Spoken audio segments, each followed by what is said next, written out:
Fala, torcida vascaína, a gente está de volta aí com o nosso canal Vamos Vasco com grandes novidades envolvendo a SAF do Vasco. O Vasco encaminhou um acordo importante com a empresa para intermediar a venda da SAF. Vamos explicar essa situação aqui. Vamos falar também aqui de diretores executivos que estão na mira do Vasco. O Juninho Pernambucano estava sendo especulado, conforme a gente já trouxe informações aqui. Ele já disse não será um dos diretores, mas tem outros nomes e é um outro Juninho também que pode aparecer no Vasco. Vamos falar também aqui da apresentação do Diniz, que acontecerá hoje. Pode ser que no momento que você esteja assistindo esse vídeo, o Diniz já esteja sendo apresentado ou já foi apresentado, né? E também vamos falar aqui do próximo jogo contra o Fortaleza, que será no próximo sábado, hein? Mas antes de começar, deixa aquele likezão, se inscreve, ativa o sininho aí, para você receber os vídeos postados aqui do nosso canal. Nossa meta aqui no nosso canal é chegar a 225 mil inscritos. Dá essa moralzona se inscrevendo aí no nosso canal. Nosso canal deu uma estagnada aí para entrar inscritos. Tem muita gente que assiste nossos vídeos aqui diariamente, mas não está inscrita no canal. Dá essa moralzona e se inscrevendo para ajudar o nosso canal a crescer a cada dia. Valeu demais!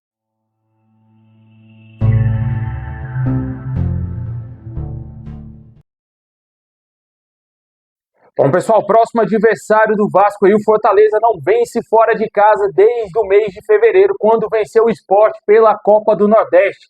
O Vasco vai enfrentar o Fortaleza no próximo sábado, às 6h30 da noite, em São Januário.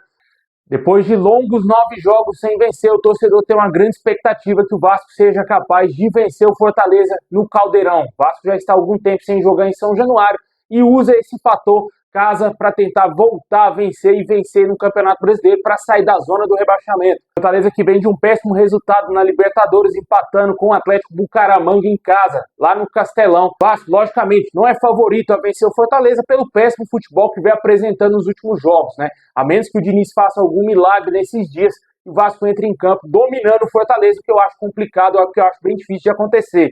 Mas a posse de bola nós vamos ter, isso aí eu tenho certeza absoluta. Mas para esse jogo aqui será um jogo muito complicado para o Vasco, um adversário que não é fácil, um adversário complicado. Não é porque vai jogar em São Januário que o Vasco é favorito, que o Vasco vai amassar os adversários. Pelo contrário, os jogadores estão com o psicológico abalado, os jogadores não estão jogando nada já faz meses. Desde quando o Carille ainda estava no Vasco, o Vasco já vinha numa decadência gigantesca.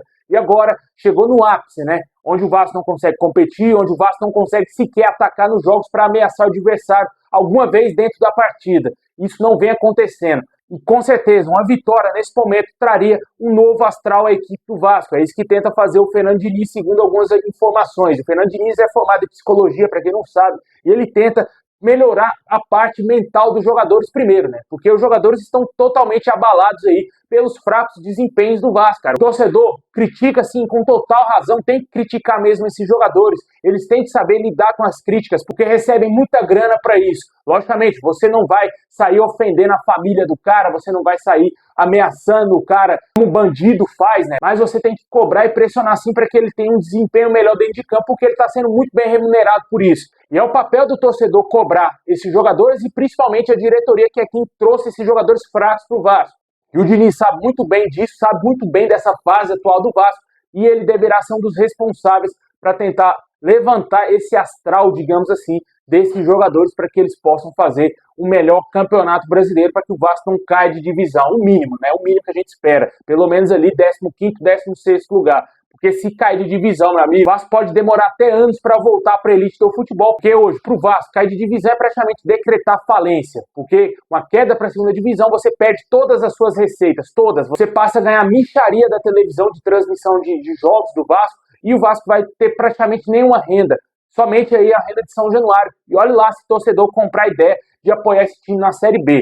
Vamos ver o que vai acontecer com o Vasco aí. Tem que vencer esse jogo de qualquer maneira para tentar trazer uma nova esperança de que esse time é capaz de fazer alguma coisa ainda nessa temporada. Se não contratar, meu amigo, a coisa vai ficar muito feia. Deixa nos comentários o que você espera do Vasco nesse jogo contra o Fortaleza.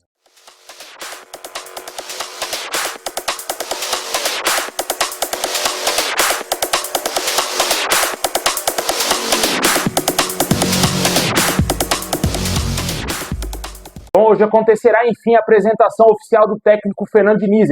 Ele que já comandou o Vasco lá no jogo contra o Lanús, terá aí hoje a sua apresentação oficial para abrir perguntas aí aos jornalistas para saber qual é o plano do Diniz para recuperar o Vasco, né? Espero que essa pergunta seja feita, porque ele já acertou a sua vinda para o Vasco, já sabendo que o Vasco estava prestes a entrar na zona ou se o Vasco já não estivesse dentro da zona do rebaixamento. Ele sabe que o maior objetivo hoje é sair da zona do rebaixamento e não rebaixar o Vasco não cair de divisão.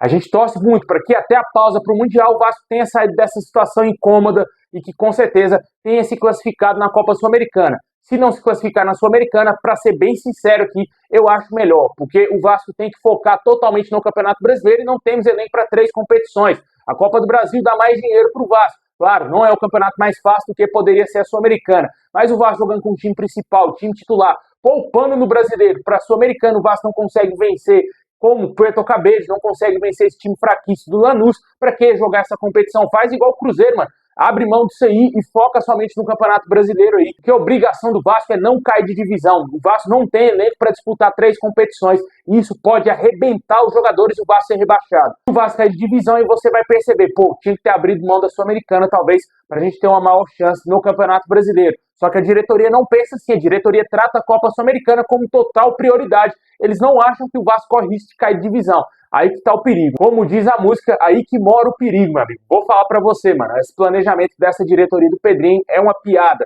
Mas o Diniz chega aí pra apagar o incêndio e tentar ajudar o Vasco aí a ficar na Série A e tentar voos maiores, né? Esperamos que isso aconteça, mas ele precisa de ter peças de qualidade.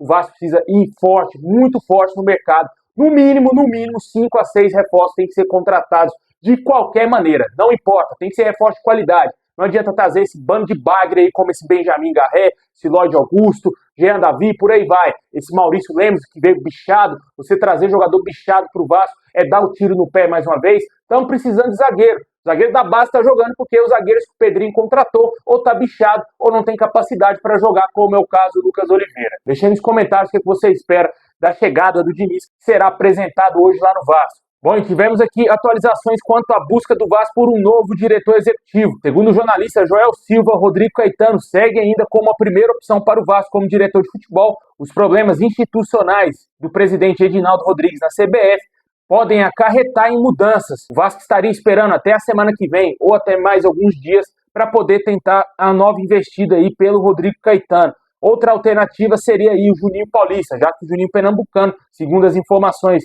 atualizadas que temos do canal Atenção Vascaíno, seria recusado uma possibilidade de ser o novo diretor executivo do Vasco. Ele disse que não quer trabalhar no Vasco nesse momento. E o Juninho Paulista, que é um outro ídolo do Vasco, surge aí com uma possibilidade. E ele também possui experiência na CBF. Recentemente estava trabalhando lá na Confederação Brasileira de Futebol. E, no entanto, ainda não houve contato, segundo o jornalista Joel Silva. O clube entende que o perfil do novo diretor de futebol precisa ser alinhado ao conceito de futebol do Fernando Diniz. Deixa aí nos comentários o que você acha do nome do Rodrigo Caetano ou do Juninho Paulista aí para comandar o futebol do Vasco, ser um homem forte ali no diretor executivo. Logicamente, o melhor nome é o Rodrigo Caetano, que claramente não iria aceitar essa bagunça que é o Vasco, né? Não iria aceitar amigo mandando nele, fulano, ciclano mandando nele, né? Ele tendo que somente ser um cara burocrático ali para assinar, para dar o último ok final, né? Sem opinar em nomes, sem trazer nomes aí à mesa de negociações. Com certeza ele não é esse tipo de profissional, assim como foi o Marcelo Santana, que ficou caladinho lá, teve seus problemas, teve seus erros, mas a culpa maior nem era dele, era do Pedrinho e do Felipe. E com certeza a gente espera que o próximo diretor executivo não seja um boneco de posto, assim como eu falei ontem aqui no vídeo. A gente espera que seja um cara ativo, que tenha voz e que faça um Vasco melhor, já que o presidente, o seu diretor técnico, não entende nada de futebol, né? Deixa nos comentários o que você espera da contratação de um diretor. Bom, é a grande notícia do dia até o momento que estou gravando esse vídeo, além, claro, da apresentação do Fernando Diniz. Segundo a matéria publicada agora há pouco pelo Globoesporte.com, o Vasco tem NDAs assinados com possíveis investidores, mas vê as dívidas da SAF como entraves e, por isso, acertou um acordo aí com a empresa para intermediar a venda da SAF. O Vasco fechou um acordo com a G5 Partners, um nome que traz gatilhos horrorosos aí ao torcedor vascaíno, né? Esse nome Partners com certeza incomoda bastante, mas a empresa tem esse nome e está auxiliando o Vasco no processo para trazer novos investidores, o que se assemelharia ao da KPMG, que foi a responsável pela intermediação da venda do Vasco para a C17 Partners e teve uma comissão de 3% na transação na época. O Vasco teve sondagens de alguns investidores e enviou informações quando solicitadas, mas, segundo a diretoria do clube, não houve propostas na mesa até agora. O caso mais notório, claramente, foi com o empresário grego Evangelos Marinatis, que também negocia uma parceria com o São Paulo. A negociação, no entanto, não teve avanços recentemente e esse grego tem praticamente 0% de chance de ser o novo dono da SAF do Vasco. Dias atrás, o Vasco teria cogitado a ir à Europa para encontros com potenciais interessados no mês de abril. A ideia era se reunir presencialmente com o desejo de acelerar as conversas com investidores, nos quais o clube tem NDAs assinados. No entanto, apesar da vontade e de viabilizar as reuniões, os encontros com os potenciais investidores não aconteceram pela indisponibilidade de agendas dos interessados. Pois é, de acordo com a matéria, o Vasco teria demonstrado interesse em ir para a Europa para tentar negociar diretamente com os interessados na SAF. Porém, de acordo com a agenda lotada dos investidores, o Vasco não conseguiu marcar nenhuma reunião, o que me estranha, porque tinha que ter alguma data disponível na agenda de algum desses investidores, né? Porque não é possível que todos os dias do ano o cara tenha a agenda cheia aí, mano. Sendo que isso também é um assunto do interesse dele. Se ele assinou um NDA com o Vasco, ele teria demonstrado alguma vez aí o interesse em comprar a SAF do clube. Com certeza é algo a se estranhar, né? Vamos aguardar o que vai acontecer com o nosso clube. O futuro é muito perigoso na mão do Pedrinho, né? Essa é a realidade.